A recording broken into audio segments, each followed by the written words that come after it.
Tun sovuq ko'cha yana uyg'oq, ko'zlarim qizarib ketgan uyqu yo'q. Yonimda brat yuragi olov, bizni zindir olmaz birorta yomon yod. Qiziqmas menga kim nima deydi, orqamdan gapirgan oldimga kelmaydi. Cho'ntak bo'shi paytim yo'q edi, hech kim endi pul ko'rsa yaqin bo'lar sekin. Qiziqmas gaplaring bekor, ko'cha ichida yurak bo'ldi qotib qol.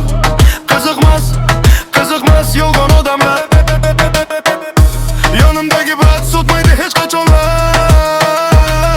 Qiziqmas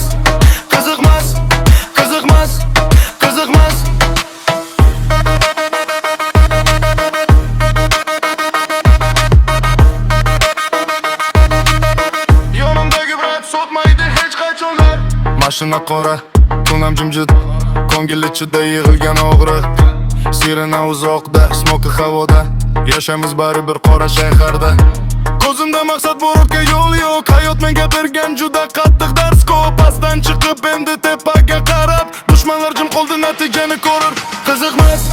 Qiziqmas gaplaring bekor, ko'cha ichida yurak bo'ldi qotib qol. Qiziqmas yolg'on odamlar,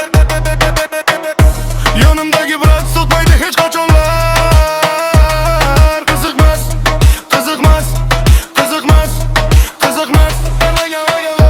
Qiziqmas menga kim nima o'ylaydi, ko'cha bo'lasa hech qachon bukilmaydi. Kunlar guvoh bo'lgan barcha darga, street davlat ichida yuraman oldinga.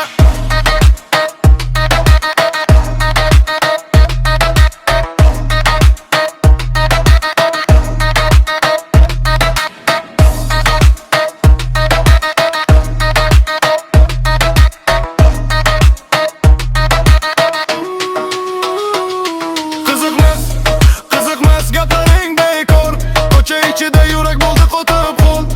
Qiziqmas yolg'on odamlar, yonimdagi brat sotmaydi hech qachonlar.